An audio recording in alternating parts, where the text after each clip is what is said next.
एक बार भगवान नारायण और माता लक्ष्मी लोगों की परीक्षा लेने के लिए ठंड के मौसम में मूसलाधार बरसती हुई संध्या में अत्यंत बूढ़े स्त्री पुरुष का रूप धारण करके पृथ्वीलोक में आए।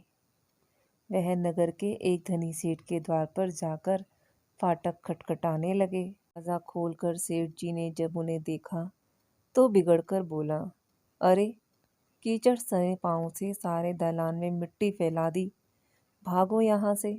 तभी माता लक्ष्मी बोली, सेठ जी, इस रात में हम कहाँ जाएंगे। माता लक्ष्मी गिड़गिड़ाई, ठंड से प्राण निकल रहे हैं, कहीं ठहरने भर की जगह दे दो। परंतु सेठ जी ने तो द्वार बंद कर लिया। उन दोनों को प्रकाश में सेठ के महल के पास ही एक टूटा फूटा सा घर दिखाई पड़ा। उसके टूटे किवाड़ से दिए के प्रकाश की एक किरण दिखाई पड़ रही थी। भगवान विष्णु जो बूढ़े का रूप धारण कर रहे थे, उन्होंने माता लक्ष्मी से कहा, आओ चलो उस घर में ही आश्रय मांगकर देखते हैं। तब बूढ़ी माई बनी माता लक्ष्मी ने कहा, जब इतने बड़े सेठ ने अपने यहाँ स्थान नहीं दिया तो ये कंगाल क्या देगा, और ठहरने की जगह मिल भी गई तो रात भर बिना ओढ़े बिछोले के इन फटे भीगे कपड़ों में तो प्राण ही निकल जाएंगे। तब वृद्ध व्यक्ति बोला, कुछ भी हो, मुझसे तो अब और चला नहीं जाता। और उन्होंने आगे बढ़कर द्वार थपथपाया। दूसरे ही क्षण हाथ में दिया थामे मैली फटी साड़ी पहने एक स्त्री ने दरवाजा खोला। उन दोनों की दशा देखते ही वह करुणा स्वर में बोली, हाय हाय, आप लोग इस अंधेरी रात से कहाँ भटक रहे हैं। आइए आइए, भीतर आ जाइए। उन्हें सहारा देकर वह भीतर ले गई। की कोठरी में दो टूटी फूटी चारपाइयाँ पड़ी हुई थीं। उनमें से एक को खाली करके स्त्री ने उनसे बैठने को कहा। दोनों के कपड़े से जल चूकर कोठरी गीली हो चुकी थी, परंतु उस स्त्री ने उसकी तनिक भी चिंता ना करके जल्दी जल्दी अंगीठी में आग सुलझाकर उन्हें तापने को कहा, और फिर अग्नि पर से दो पुराने लेकिन धुले हुए कपड़े लाकर बोली, बाबा, आप लोग अपने भीगे हुए कपड़े उतार कर इन्हें लपेट लो। क्या करूं, मैं तो बहुत गरीब हूं, इससे इन्हीं दो कपड़ों में गुजारा करने होंगे। आपके कपड़े मैं निचोड़ कर फैला दूंगी। उन्हें कपड़े बदलवाकर वह दालान में गई और दो पीतल की छोटी छोटी थालियों में बथुए का साग और बाजरे की रोटियां रख कर ले आई। माताजी, उसने वृद्धा से कहा, आज मेरे घर में यही भगवान का प्रसाद है। मुझे बहुत दुख है कि ना तो घर में घी है और ना ही दूध और चीनी। कोई बात नहीं बेटी, हमें तो यह भोजन बड़ा स्वादिष्ट लगा। वह दोनों खाते हुए बोले। थोड़ी देर में उस स्त्री का पति भी आ गया। वह बेचारा भी रोजगार की तलाश में दिन भर घूमकर अब थका मारा लौटा था। पत्नी ने अतिथियों को भोजन खिला देने के बाद चुपके से द्वार पर ही अपने पति को सब बता दिया। सुनकर वह भी बड़ा प्रसन्न हुआ। फिर दोनों ने अपने बिच्छू उन दोनों वृद्धों को देखकर उन्हें तो खाट पर सुलाया और खुद दोनों एक फटाटाट ओढ़कर धरती पर लेट गए। प्रातःकाल ही जब बारिश बंद हो गई तो वे बुजुर्ग जाने लगे। स्त्री ने उन्हें हाथ जोड़कर सूरज निकलने तक रोका।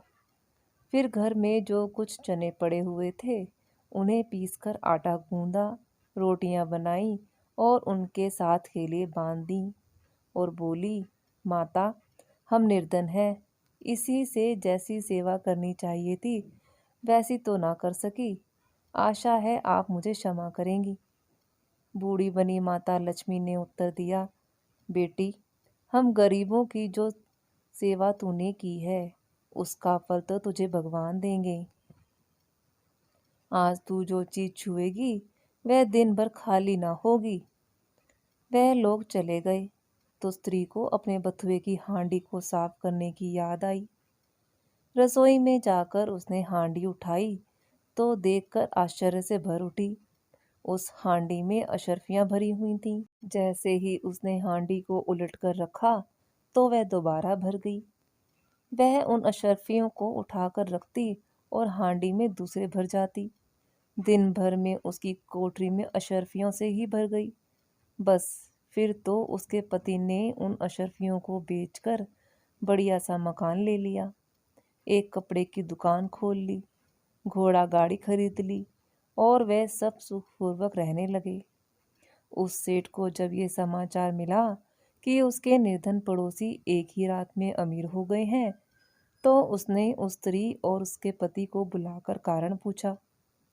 स्त्री ने बड़ी ही सरलता पूर्वक सब कथा सुनाई। अब तो सेठ और सेठानी को रात दिन यही चिंता रहने लगी कि किसी प्रकार वह करामाती बुढ़े बुढ़िया मिल जाएं, तो वह भी घर भर अशर्फियाँ प्राप्त कर लें।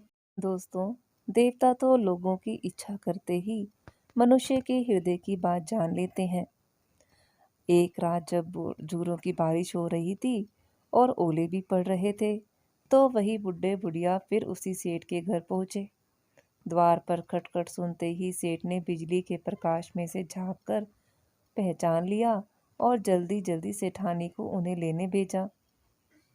बिजली बुझाकर दिया एक हाथ में लेकर सेठानी बाहर आई और झूठी ममता दिखाकर बोली, हाय हाय बाबा, तुम कहाँ भटक रहे हो? आओ अंदर आ जाओ।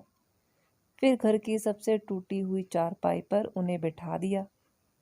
घर में अनेक गर्म वस्त्र होने पर भी उनके लिए 2 फटे पुराने वस्त्र लेकर आई और बोली, बाबा, घर में इस समय बस यही उपस्थित है।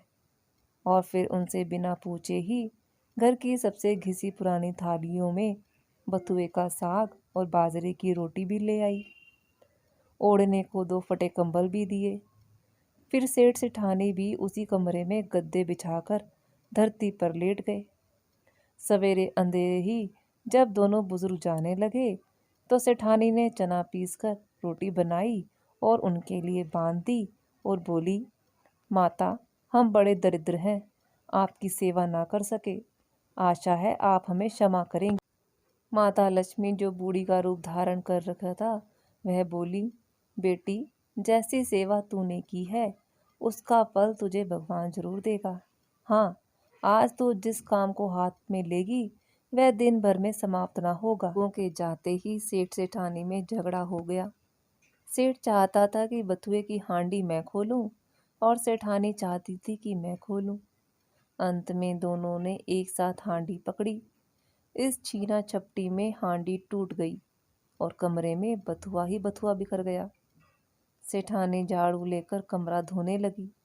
जब वह कमरा साफ करती, कमरे में तुरंत ही बहुत सारा बथुआ फिर बिखर जाता।